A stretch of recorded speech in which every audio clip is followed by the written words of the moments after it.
Welcome in. As I was calling in my ancestors and guides, instead of saying ancestors, I said ancestors. Um, the theme for today is healing the sisterhood wound. Now, this can be literal relationships with sisters, but also relationships with other women. That there is this sisterhood wound that is finally ready to be opened up and looked at, and it is focused on the ways in which women compete and tear one another down because they believe each other to be competition. And it is only when a divine feminine truly wakes up to her true essence that she is able to drop those ways of being, and that for many of us, we haven't participated in those types of behaviors since middle school. And because we learned the lessons at, at that age appropriate age, we assume that other women did as well. And so when we, as a grown adults, encounter wounded women that had this mean girl mentality, we are taken aback. We are, in a way, we feel kind of silly that we didn't catch it sooner.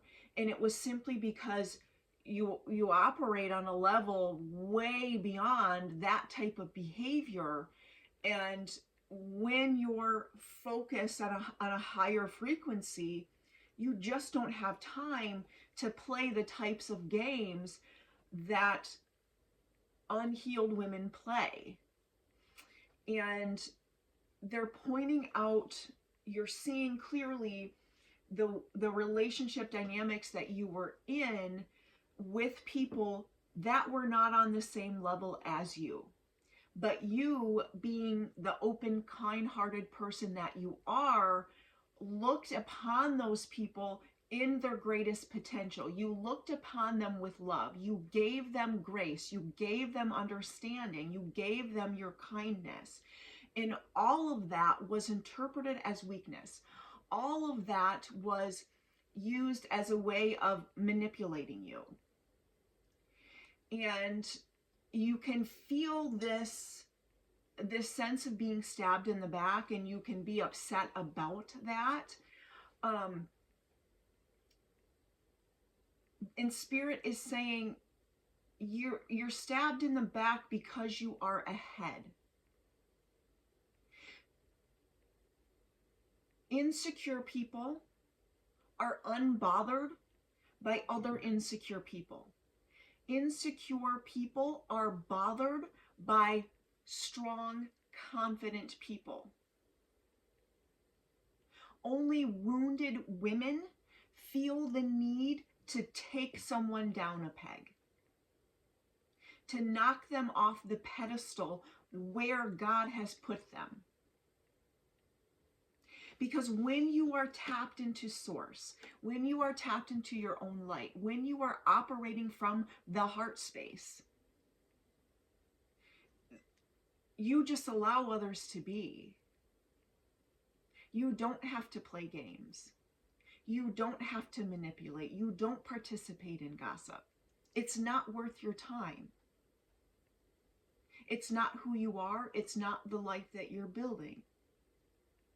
And so Spirit has removed you from environments where you were only going to continue to be distracted from your true path.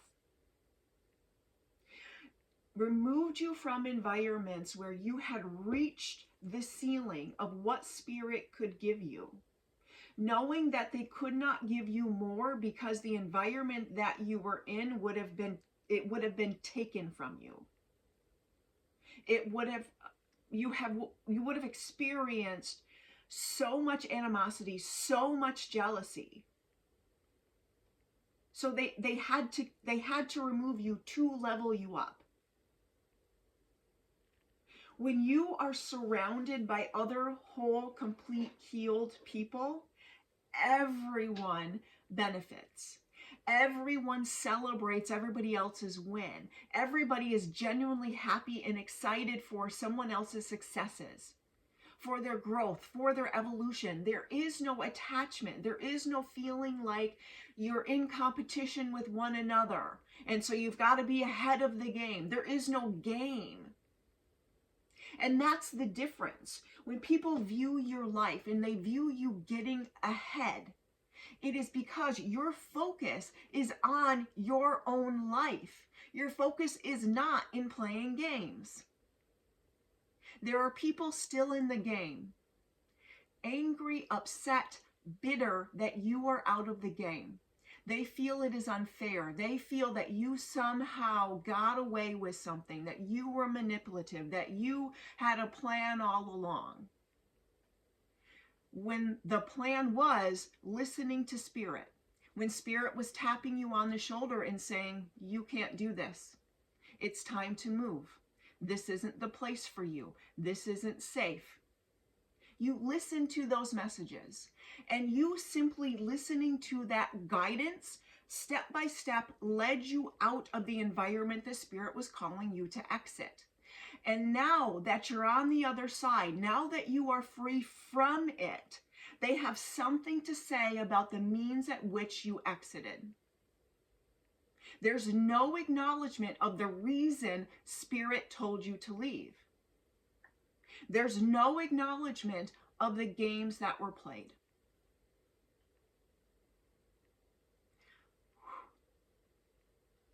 We are leaving those within the games that they play. You've removed your energy from it. And so now there's this rearrangement happening where we've got to figure out how we can get back into control and manipulate these people, the remaining people. And as that is happening, it is getting seen clearly the people that are the true pot stirrers, the people that are fuckery for the sake of fuckery, because they are not tapped into their inner light, because games and manipulation is the only way they know how to feel good within themselves.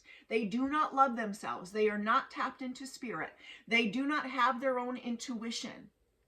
And so they assume that the only way that you became successful was because you too are participating in games and manipulation, oblivious to the fact that there is a force greater than you, greater than them, that you are participating with.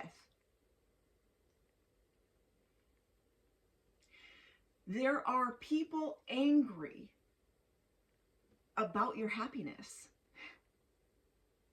There are people that are resentful about your joy, about your abundance, about your love.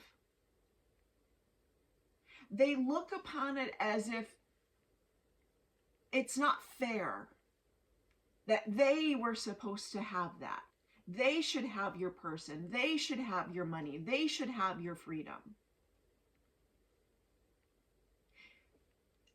Only people that have not tapped into their own light ever looks upon somebody else's life and feels anything except for joy. Because it isn't a competition. There is more than enough to go around. They too have their own destined path to follow if they so choose. The abundance that you experience is a result of you choosing yourself. Not because you are selfish, but because you understand that you can only show up for others at your true capacity when you are full of God's love. People detached from that love have to participate in games and manipulation to feed themselves. That's the only way they know how to get love.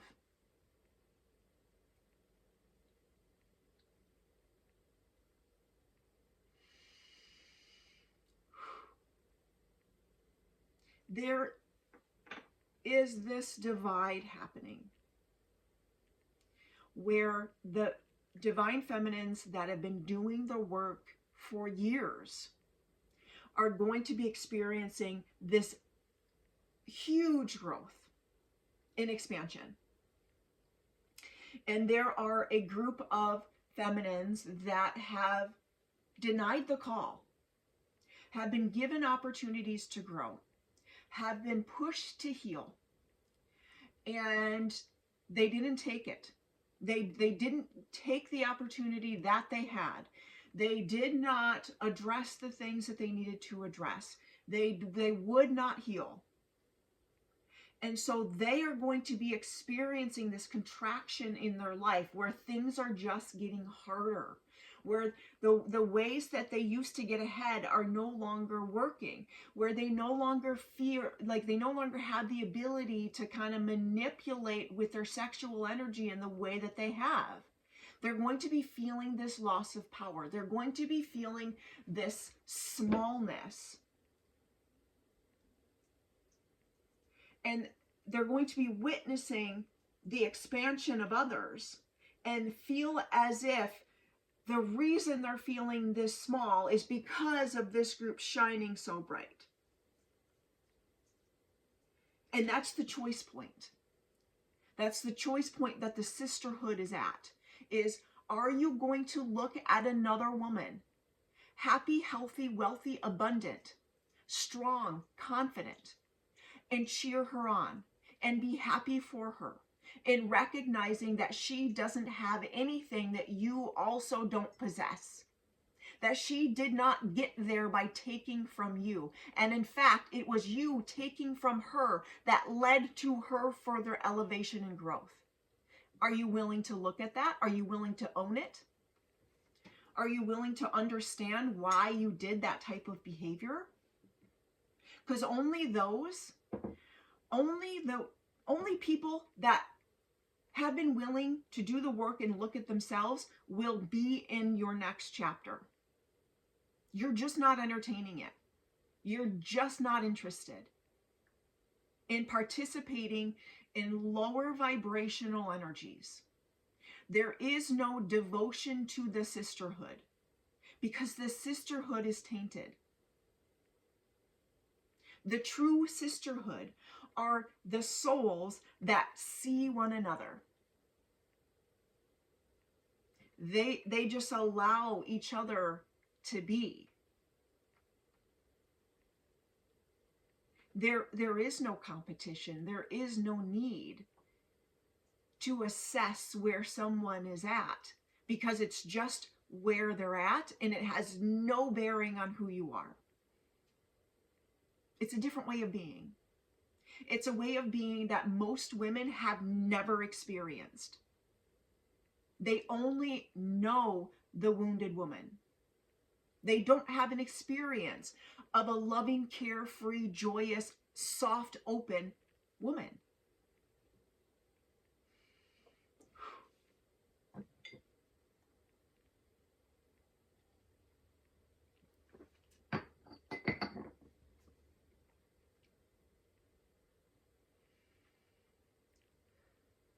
For those of us that don't have a reference, we are blazing our own trail. We are deciding that what that looks like for us, what it looks like to be the Empress. The Empress is Queen of Cups, Queen of Pentacles, Queen of Wands, Queen of Swords. Someone that speaks their truth, knows their truth, has firm boundaries.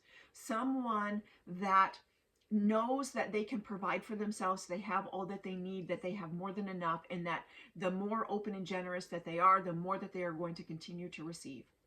Someone that is lit up, that is excited about their own life, that shows up and brings the magic into their everyday life.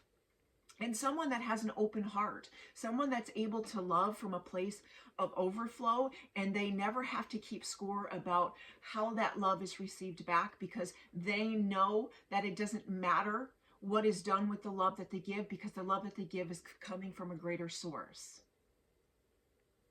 We're stepping into this era of being an Empress. The Empress sees a dream, connects to spirit, does the work, takes the inspired action to bring it forward. And she does so effortlessly. She does so from the surface, like from the outside looking in, it looks like everything just falls in her lap. And it was years, if not decades, in the making. There are women that haven't mastered all their queens yet. So they witness an empress, they most likely think that the empress got to where she is by using whatever queen they haven't balanced yet. So if their Queen of Wands is out of balance, that means that they use their sexual energy to get ahead. They will view an empress and say, well, they must have, slept with so and so or did something to get ahead, because that's the way they have gotten ahead. If they are a Queen of Pentacles in reverse, meaning they value money and material possession and the control that money gives, well, then they view an empress and say, well, she's just a gold digger. She has stolen or manipulated in a way that got her to where she is financially. That a Queen of Pentacles in reverse has no concept of divine gifts, has no concept of fulfilling one's mission, being abundant. They think that the only way to get abundance is through self-sacrifice of work. That they don't see the value, they don't see their innate value in just their ability to be, and in knowing their worth, having pentacles.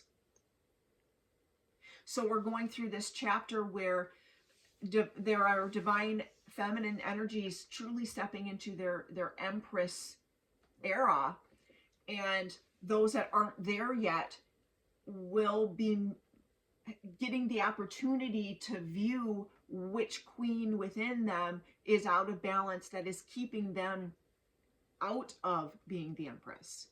So it's like there's a group of feminines that are getting the green light from spirit, and there's a group of feminines that are getting the stop from spirit of what you gotta repeat another cycle here, because there's a lesson that needs to get learned.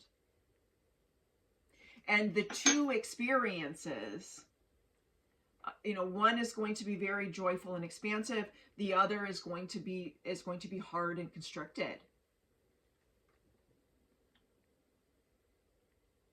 And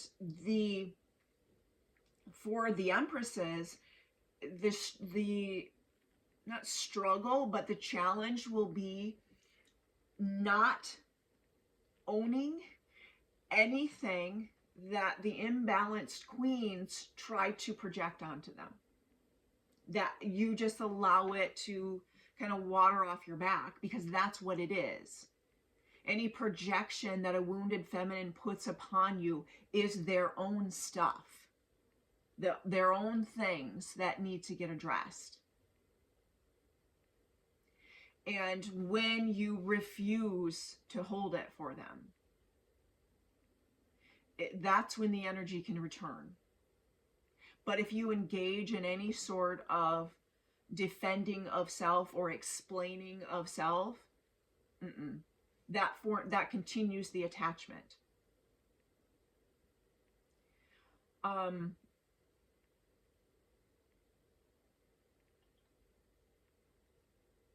They're showing me like this embroidery where you're literally, spirit is saying, okay, you guys go work on this piece of it.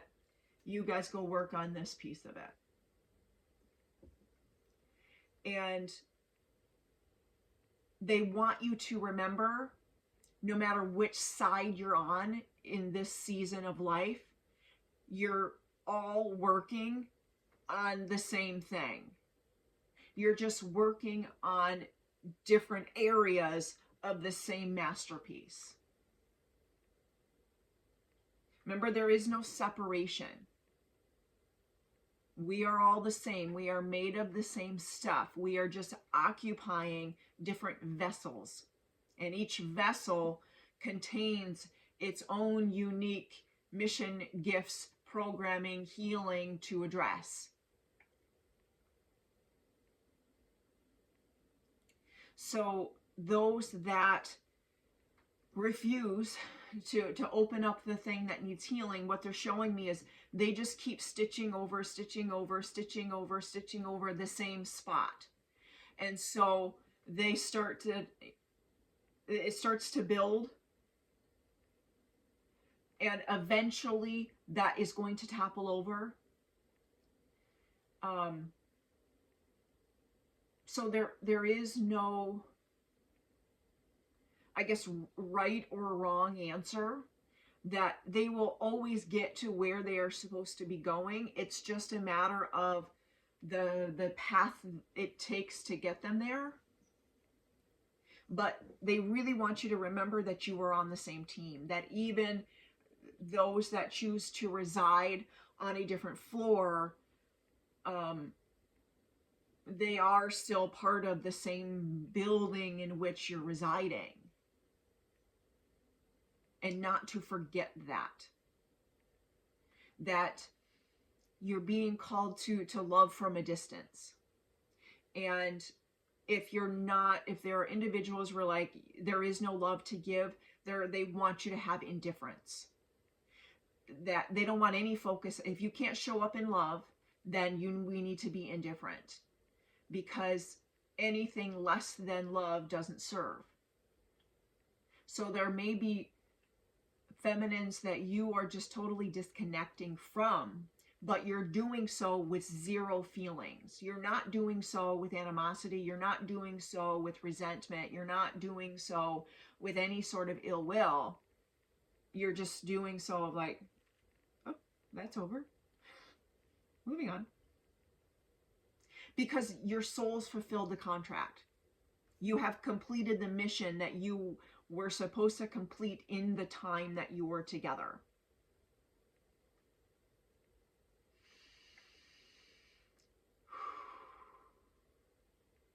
Anything else? No, they say this has come full circle. The divine feminines are coming back home to self. And some of them, it's a really joyful experience. And others, it's not so. It's a little more difficult. But in the difficult, they find themselves. We're all on the same timeline of coming back home. We're just at different points along the journey. And don't look upon somebody else's point on their journey as being nothing except information. It in no way, shape, or form has to affect your path, because there is no competition. And we all make it home. We all complete the mission that we're here to complete.